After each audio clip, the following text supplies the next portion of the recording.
99 pesos lang po pares overload na with only rice and meron na pong kasamang soft drinks. At kahit hindi ko pa po natitikman ang kanilang pares overload, natatakam na po ako dahil mainit po ang kanilang sabaw dito. Ito lang nga po mga lodi, no? Sinuserve na po ang ating in-order. Papasa po kaya sa ating standard itong pares overload na 99 pesos lang po mga idol. Ito na nga po, titikman na natin. Yo, what's up mga lods? It's Megan Peps TV. Ngayong gabing ito, igagala ko po kayo at ipapakita ko po sa inyo na meron pong tumapat sa pares overload ni Diwata dito po sa amin sa Davao City. Dahil wala po kami maisip kung ano pong kakainin namin ngayong hapunan, ito nga po nag-search po kung ano ba masarap kainin mga idol, no? At ayun nga, may nahanap po tayo na 99 pesos lang po pares overload na with only rice and meron na pong kasamang soft drinks at sisig mga lodi, meron din po sila. Tara, samahan nyo po ako at puntahan po natin yon. Kung galing po kayo ng Matina mga idol, ito lang po yung dadaanan natin, no? Pupunta po tayo ng Ecoland, patungo po tayo ng Roxas Boulevard mga idol, o sa may Roxas po banda, dun po yun matatagpuan. Kung nakapunta na po kayo sa Roxas Night Market, dun po yun location ng mga lodi. Eto nga po't mga ilang minutong biyahe po malapit na po tayo sa ating pupuntahan. At kung malapit na po kayo dun sa likuan po papuntang Night Market o Roxas Night Market, dyan na po mismo sa may kanto na iyan mga lodi. Kung makikita nyo, liliko na po tayo dito sa may bandang kaliwa. Pagkaliko po natin dyan sa may kanto na iyan, makikita na po natin o maaaninag na natin ang pares overload. 99 pesos lang po mga idol. Para hindi po kayo maligaw, i-search nyo na lang po sa maps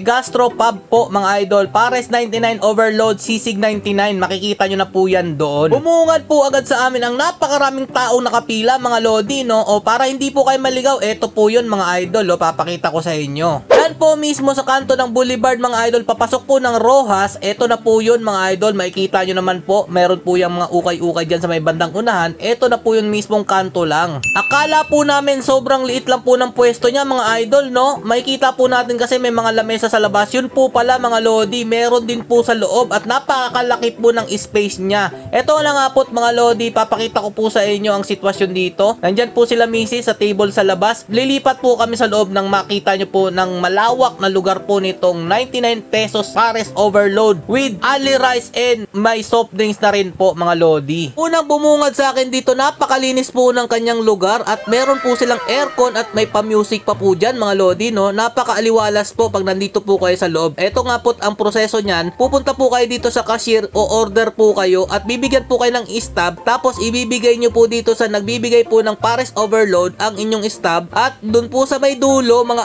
idol, dyan po rin nyo kukunin yung soft drinks at bibigay nyo rin po yung stab na binigay sa inyo nung sa cashier po mga idol. Meron din po pala silang tinitindang shake dito mga idol, may tig 60 pesos at saka may 80 pesos. Ayun nga po, 80 pesos po in order ni Mrs. dyan yung mango. At eto na mga lodi, sineserve na po ang ating in order na apat na pares overload mga lodi. Kahit hindi ko pa po natitikman ang kanilang pares overload, natatakam na po ako dahil mainit po ang kanilang sabaw dito. Eto lang nga po mga lodi, no? Sineserve na po ang ating in order. Bale, ang in order po pala namin, dalawang sisig na only rice at saka may soft drinks, apat na pares overload na may soft drinks din po. Sumobra nga po pala yung order namin dyan mga lodi, no? Kalimutan po namin, only rice din po pala at may free soft drinks yung sisig. Kala po namin sisig lang. Eto na nga po, tinitikman na po natin. Ano nga po ba ang lasa? Papasa po kaya sa ating standard itong pares overload na 99 pesos lang po mga idol? Eto na nga po, titikman na natin. Unang subo pa lang natin mga lodi, lasang-lasa na po natin, hindi po tinipid ang kanyang mga ricado dito. Ang ginawa ko nga po pala, hinalo ko po ito sa sisig na in-order po natin. Pinarisan po natin ng pares overload at sobrang sarap po talaga mga lodi, no? Takam na takam po ko.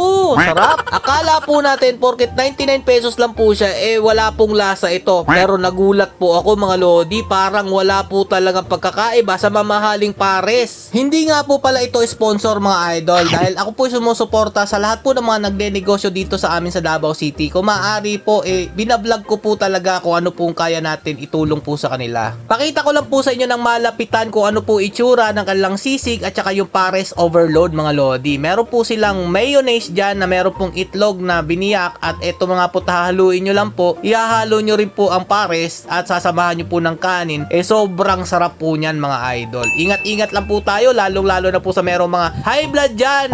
magdahan-dahan lang po tayo sa pagkain. Kompleto rin po pala yung pagdagdag lasa po dito. Ang gusto ko po dito hinahalo itong garlic po mga lods. Mas lalo pong nagkakaroon ng lasa ang inyong Pares Overload at saka sisig mga idol. Eto nga mga lodi, tuwan-tuwa si Mrs. Akala niya po hindi po papasa sa kanyang panlasa. Nagulat po siya mga lodi, no? Pasadong-pasado po yung Pares Overload nila dito. At gustong-gusto rin po ni Kuya Mavic ang kanyang sisig mga idol. Mga ilang minuto lang mga lods, eto na po yung itsura ng aking plato. Papaubos na po siya dahil sobrang sarap po, hindi ko po mapigilan. Wala na pong diet. Bahala na po si Lord bukas.